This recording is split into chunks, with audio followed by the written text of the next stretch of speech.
আজি আমাৰ চৰকাৰখনে চৰকাৰী চাকৰিৰ বাবে দুৰ্নীতিৰ গোটেই ব্যৱস্থাটোক আমি মখিমূৰ কৰি পেলালো। যোৱা কেইদিনমান আগতে অসম লোকসেৱা আয়োগৰ পৰীক্ষা হৈছিলে, পৰীক্ষাৰ ফলাফল দিছিলে। আগতে যেতিয়া APSCৰ পৰীক্ষাৰ ফলাফল ওলাই কোন মন্ত্ৰীৰ লৰাই ACS পালে, কোন ডাঙৰ মানুহৰ ঘৰৰ লৰাই APS পালে, তাৰ বিষয়ে চৰ্চা হৈছিল।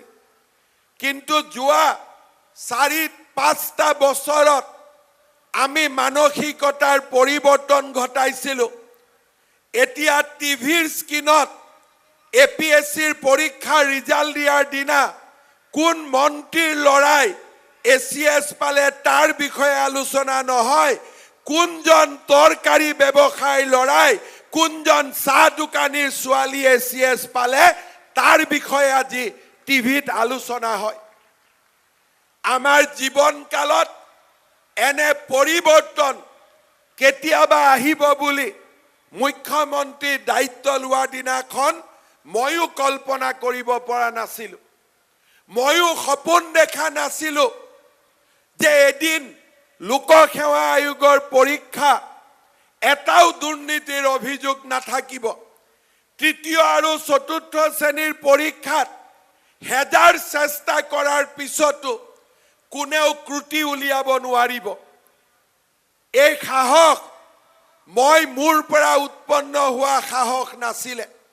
অসমৰ ৰাইজ আৰু নেদেখাজনে আমাক সাহসী কৰিছিলে আৰু সেই সাহসে আজি অসমৰ নিযুক্তিৰ ব্যৱস্থাটোক দুৰ্নীতিৰ পৰা সম্পূৰ্ণ আঁতৰাই গংগাৰ দৰে পবিত্ৰ কৰি তুলিবলৈ ৰাজ্য য'ত প্ৰতিখন জিলাতে এখনকৈ ব্ৰহ্মপুত্ৰৰ ওপৰত দলং হ'ব, প্ৰতিখন জিলাতে এখন মেডিকেল কলেজ হ'ব, প্ৰতিখন জিলাতে এখন বিশ্ববিদ্যালয় হ'ব, তেনে বিকাশৰ সপোন আজি আমি নিৰ্মাণ কৰিছো। জাতিটোৰ স্বাৰ্থৰ বাবেও আমি মাত মাতিছো আৰু একে সময়তে অৰুণোদয়ৰ দৰে আঁচনিৰ জৰিয়তে অসমৰ দৰিদ্ৰ জনতাৰ চকুৰ পৰা চকুলো মচিবৰ বাবেও আমি প্ৰচেষ্টা কৰিছো। এফালে যদি অসমৰ ঐতিহ্য আৰু সংস্কৃতিক বিশ্বৰ দৰবাৰলৈ লৈ যোৱাৰ প্ৰচেষ্টা কৰিছো, বিকাশেও অসমৰ প্ৰতিগৰাকী মানুহক চুৱক, তাৰ বাবে আমি জাতিটোক বিকাশৰ এক নতুন স্বৰ্ণিম অধ্যায়লৈ লৈ যোৱাৰ বাবে প্ৰচেষ্টা কৰিছো। এফালে যদি আমি গৰু খুটি কচুতলিত যদি আমি বেদখলকাৰীক উচ্ছেদ কৰি এখন আত্মনিৰ্ভৰশীল অসমৰ সপোন দেখিছো, মিছন বসুন্ধৰাৰ জৰিয়তে অসমৰ প্ৰতিটো দৰিদ্ৰ দুখীয়া পৰিয়ালক ভূমিৰ অধিকাৰ দিবলৈও আমি নিৰন্তৰভাৱে কাম কৰিছো। এখন অসমৰ আমি কল্পনা কৰিছো যিখন অসমক লৈ প্ৰতিগৰাকী অসমীয়াই গৌৰৱ কৰিব পাৰে। এখন সুৰক্ষিত আৰু ভৱিষ্যতৰ অসম যাতে আমি জাতিটোৰ বাবে এৰি থৈ যাব পাৰো, আৰু তাৰ কাৰণে আমি নিৰলসভাৱে প্ৰচেষ্টা আগবঢ়াইছো। মই বিশ্বাস কৰো আপোনালোকৰ আশীৰ্বাদ আৰু আপোনালোকৰ সহযোগিতাই আমাক এখন সুৰক্ষিত অসম, এখন বিকশিত অসমৰ প্ৰাপ্তিৰ লক্ষ্যলৈ লৈ যাব। মই আজিৰ এই দিনটোত পুনৰ অসমবাসী ৰাইজক আহ্বান জনাম।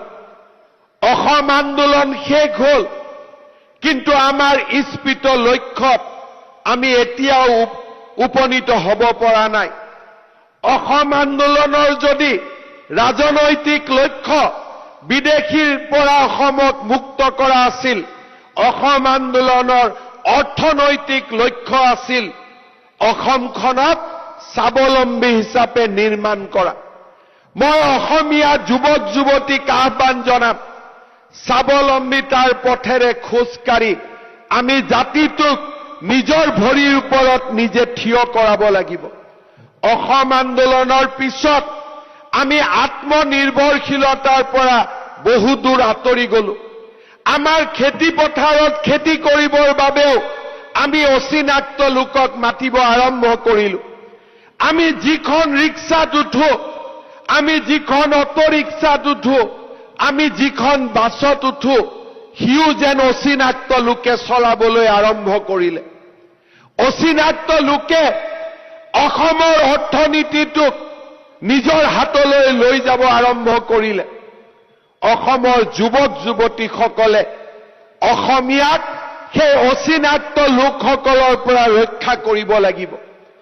আমাৰ মাটি, আমাৰ খেতি, আমাৰ উদ্যোগ আমি নিজৰ ভৰিৰে আকৌ এবাৰ আমি নিজৰ ভৰিত নিজক থিয় কৰাব লাগিব। সেইটো জাতি, যিটো জাতিৰ খেতি পথাৰতো অচিনাক্ত লোক থাকে, যিটো জাতিৰ বাছখনো অচিনাক্ত লোকে চলায়, যিটো জাতিৰ ঘৰৰ দুৱাৰ মুখতো অচিনাক্ত লোকজনে আহি কাম কৰে, সেই জাতিটোৱে বহু দিনলৈ নিজৰ ভৰিৰ ওপৰত নিজে থিয় হৈ থাকিব নোৱাৰে। আবেগেৰে এটা জাতিৰ নিৰ্মাণ কেতিয়াও হ'ব নোৱাৰে। এটা জাতিৰ নিৰ্মাণৰ সৌধ হৈছে পৰিশ্ৰম। আবেগেৰে নহয়, এটা জাতিৰ নিৰ্মাণৰ সোণালী সৌধ হৈছে বিবেক। যেতিয়া বিবেকেৰে আমি পৰিচালিত হওঁ, বুকুত অদম্য সাহসেৰে আমি আত্মনিৰ্ভৰশীলতাৰ ফালে আগুৱাই যাওঁ, তেতিয়া সেই জাতিটোৰ ভৱিষ্যতক কোনেও ধৰি ৰাখিব নোৱাৰে। মই অসমৰ যুৱক যুৱতীসকলক আহ্বান জনাম, আমাৰ আন্দোলন হ'ব লাগিব আমাৰ খেতি পথাৰত, আমাৰ আন্দোলন হ'ব লাগিব আমাৰ উদ্যোগ খণ্ডত, আমাৰ আন্দোলন হ'ব লাগিব পৰিবহন খণ্ডত, আমাৰ আন্দোলন হ'ব লাগিব অসমক অৰ্থনৈতিকভাৱে স্বাৱলম্বী কৰাৰ দিশত। আজিৰ নতুন অসমীয়াই বন্ধ ধৰ্ণা পিকেটিঙৰ আন্দোলনক সমৰ্থন নকৰে। সেই আন্দোলন আমাক লাগে, যি আন্দোলনে অসমৰ পৰা অচিনাক্ত লোকসকলক আঁতৰি যাবলৈ বাধ্য কৰিব।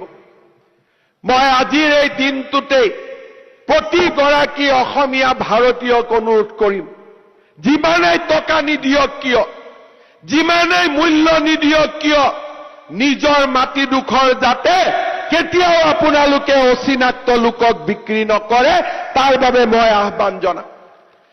এই জামুগুৰি হাটৰ পবিত্ৰ মঞ্চৰ পৰাই মই বৰপেটা, নগাঁও, মৰিগাঁও, নলবাৰী, ধুবুৰী, গোৱালপাৰা ৰাইজক আহ্বান জনাম, দৰঙৰ ৰাইজক আহ্বান জনাম, কোনোবাই এটা টকা বেছি দিলেও আমাৰ যাতে মাটি আমি যাতে কেতিয়াও অচিনাক্ত লোকক বিক্ৰী নকৰো, তাৰ বাবে আজি আমি এই দিনটোত পণ ল'ব লাগিব।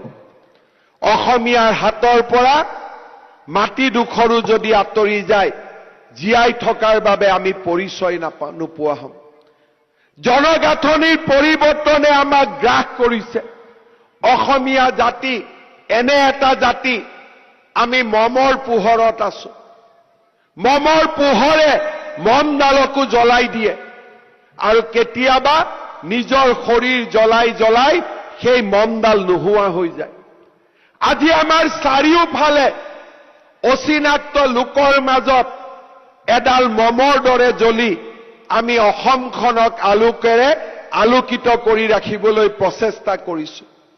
কিন্তু আমি যদি এই মমৰ পোহৰক সূৰুজৰ পোহৰলৈ ৰূপান্তৰ কৰিব পাৰো, অসমীয়া জাতিক কোনেও আন্ধাৰৰ অমাৱস্যাৰে ঢাকিব নোৱাৰিব। আমাৰ প্ৰতিজ্ঞা হ'ব লাগিব, এই জাতিটোলৈ আমি সূৰুজৰ পোহৰ আনিম। এই জাতিটোলৈ আমি আত্মনিৰ্ভৰশীলতাৰ এক নতুন ইতিহাস কঢ়িয়াই আনিম। শ্বহীদে যদি নিজৰ তেজেৰে অসমখনক ধুৱাইছিল, আমি কপালৰ ঘামেৰে আমাৰ মাতৃভূমিক ধুৱাম। সেই প্ৰতিজ্ঞা অসমৰ যুৱক যুৱতীসকলে কৰিব লাগিব।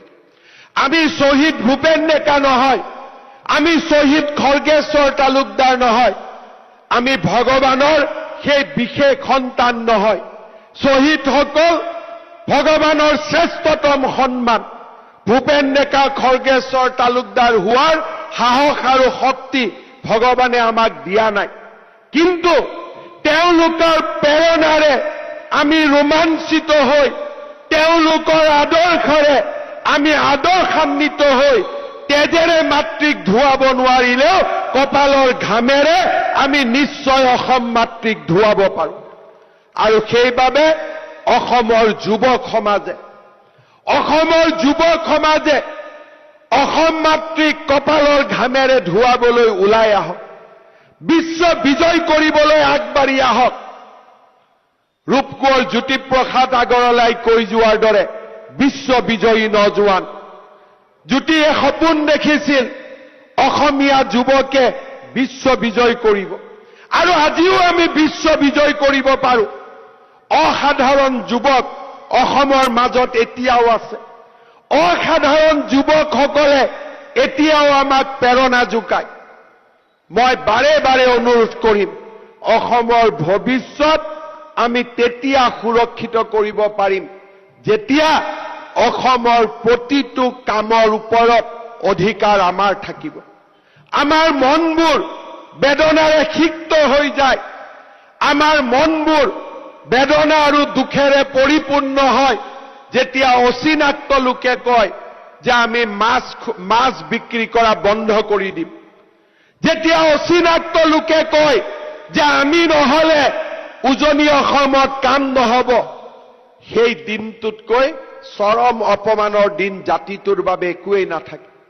কোনোবা অচিনাক্ত লোকে যদি খাৰুপেটীয়াৰ পৰা কয় যে আমি নোখোৱালে তোমালোকে খাব নোৱাৰিবা, তাতকৈ আৰু ডাঙৰ অপমান জাতিটোৰ বাবে একোৱেই হ'ব নোৱাৰে। কাৰোবাৰ অচিনাক্ত লোকে খেতি কৰিব আৰু সেই খেতিৰ শাক পাচলিৰ মূল্য বাঢ়িছে নে কমিছে তাৰ ওপৰত আমি টিভিত গৈ টক শ্ব' কৰিম, সেয়া অসমীয়া জাতিৰ ভৱিষ্যত হ'ব নোৱাৰে। অসমীয়াই বছৰৰ বাবে প্ৰয়োজনীয় নিজৰ খাদ্য নিজৰ ঘৰৰ বাৰীত উৎপন্ন কৰিছিল। দলগাঁও খাৰুপেটীয়াৰ পৰা অহা আলু তাৰ দাম কিমান হ'ব তাৰ জল্পনা কল্পনা অসমে নিজৰ ইতিহাসত কেতিয়াও কৰা নাছিল। অসমীয়াই যেতিয়া আত্মনিৰ্ভৰশীল হ'ব, শাক পাচলিৰ দামৰ বাবে আমি টিভিৰ টক শ্ব' চাব নালাগিব, নিজৰ বাৰীখনৰ ফালে চাব লাগিব আৰু নিজৰ বাৰীতে আমি নিজে খোৱা শাক পাচলি আমি উৎপাদন কৰিব পৰা অৱস্থাত আমি আজিও আছো। যদি অসমীয়াই বজাৰৰ মূল্য বৃদ্ধি হৈছে তাৰ আলোচনা আমি একেদিনাই নোহোৱা কৰিব পাৰোঁ যদি আমাৰ খেতি পথাৰখন 9টা মাহ খালী নাথাকে। 3টা মাহ খেতিৰ পিছত 9 মাহ যেতিয়া এখন খেতি পথাৰ খালী পৰি থাকিব, সেই জাতিটোৱে মূল্য বৃদ্ধিৰ বাবে টক শ্ব' কৰাৰ বাদে আন কোনো বিকল্প নাথাকে। কিন্তু যেতিয়া অসমীয়াই পণ ল'ব যে মোৰ খেতি পথাৰ এটা দিনৰ বাবেও খালী নাথাকে, মোৰ খেতি পথাৰৰ চাৰিওফালে মই মূল্যৱান গছ ৰোপণ কৰিম, এই খেতি পথাৰত মই শাক পাচলি মাহ হালধি উৎপাদন কৰিম, দলগাঁও আৰু খাৰুপেটীয়াৰ ফালে আমি চাব নালাগে। গৰুখুটি আৰু কন্যকাই সেই স্বাৱলম্বী অসমৰ আজি প্ৰথম পোহৰৰ প্ৰথম পুৱাৰ সন্ধান দিছে। এতিয়া সময় 126টা সমষ্টিতে সেই স্বাৱলম্বিতাৰ আদৰ্শ বিয়পাই পেলোৱা। আজি শ্বহীদ খৰ্গেশ্বৰ তালুকদাৰৰ প্ৰাণ বলিদান দিৱস, আজি শ্বহীদ দিৱস। যি অসমীয়াই ৰাজপথত এদিন হুংকাৰি উঠিছিল, আজি আমি খেতি পথাৰত হুংকাৰি উঠিম। উদ্যোগ জগতখন আমি দখল কৰিম, অচিনাক্ত লোকৰ হাতৰ পৰা জাতি মাটি ভেটিক আমি উদ্ধাৰ কৰিম। সেই সংকল্প আজিৰ এই পবিত্ৰ দিনটোত আমি ল'ব লাগিব। পুনৰ এবাৰ কপালৰ ঘামেৰে অসম মাতৃক আমি ধুৱাব লাগিব। তেজেৰে ধুওৱা শ্বহীদসকলৰ আদৰ্শেৰে আমি আগবাঢ়ি যাব লাগিব। শ্বহীদ খৰ্গেশ্বৰ তালুকদাৰৰ পুণ্য তিথিত পুনৰ এবাৰ অসমবাসী যুৱক যুৱতীক কৰ্মমুখী অসম নিৰ্মাণ কৰিবৰ বাবে মই আহ্বান জনাম। ৰাজনৈতিক যুঁজ আমি অব্যাহত ৰাখিম। অৰ্থনীতিক, সাংস্কৃতিক সকলো শক্তিৰ লগতে ৰাজনৈতিক শক্তিও আমি বৃদ্ধি কৰিম।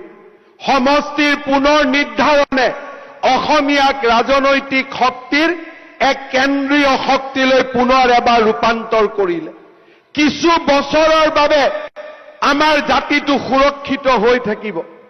এই সময়ছোৱাৰ ভিতৰতে আমি অৰ্থনৈতিকভাৱে নিজক প্ৰতিষ্ঠা কৰিব লাগিব। এই সময়ছোৱাৰ ভিতৰতে আমি সাংস্কৃতিকভাৱে নিজক প্ৰতিষ্ঠা কৰিব লাগিব। অসমীয়া লোকক মই ইজৰাইলৰ ইতিহাস পঢ়িবলৈ আহ্বান জনাম। মধ্যপ্ৰাচ্য আৰবৰ চাৰিওফালে এই দেশখনক মুছলমান মৌলবাদীসকলে আগুৰি ৰাখিছে। ইৰাণ, ইৰাক শক্তিসমূহৰ মাজত ইজৰাইলে কেইমুঠিমান মানুহ লৈ প্ৰযুক্তি, বিজ্ঞান আৰু পৰিশ্ৰমৰ জৰিয়তে এক অভেদ্য জাতিলৈ নিজক ৰূপান্তৰ কৰিছে। মই অসমীয়া যুৱক যুৱতীক অনুৰোধ কৰিম, ইজৰাইলৰ ৰাষ্ট্ৰ গঠনৰ বুৰঞ্জী পঢ়ক। যি ধৰণে ইজৰাইল থিয় হৈ আছে, আমিও সেই ধৰণে থিয় হৈ আছো। ইজৰাইলৰ ৰাষ্ট্ৰ গঠন প্ৰক্ৰিয়াই আমাক সাহস দিব, আমাক শক্তি দিব, কেনেকৈ অচিনাক্ত লোকৰ মাজত থিয় হৈও নিজক দুৰ্ভেদ কৰিব পাৰি, অধেয় কৰিব পাৰি, সাহসী কৰিব পাৰি, পৰাজিত নোহোৱা এটা জাতি হিচাপে নিৰ্মাণ কৰিব পাৰি। ভাৰতৰ আটাইতকৈ সৰ্বোচ্চ সেনাক লাচিতে নিজৰ পৰম্পৰাগত অস্ত্ৰৰে পৰাজিত কৰিছিল। লাচিত আমাৰ প্ৰেৰণা, কনকলতা আমাৰ প্ৰেৰণা, শ্বহীদ খৰ্গেশ্বৰ তালুকদাৰ আমাৰ প্ৰেৰণা। আৰু তেওঁলোকৰ প্ৰেৰণাক আগত ৰাখি আমি এটা দুৰ্ভেদ্য, সাহসী, দুৰ্বাৰ, বীৰত্বৰ অমৃতেৰে পৰিপূৰ্ণ এটা অসমীয়া জাতি আমি নিৰ্মাণ কৰিম। সেই সংকল্প আজিৰ দিনটোত আমি সকলোৱে আকৌ এবাৰ গ্ৰহণ কৰিম। সেই আশাৰে পুনৰ এবাৰ শ্বহীদ দিৱসৰ এই পবিত্ৰ দিনটোত শ্বহীদ পৰিয়ালসকললৈ শুভেচ্ছা জনাই প্ৰতিগৰাকী অসমীয়ালৈ মই মোৰ শুভকামনা জনাই মই মোৰ বক্তব্যৰ সামৰণি মাৰিছো। ধন্যবাদ। জয় হিন্দ।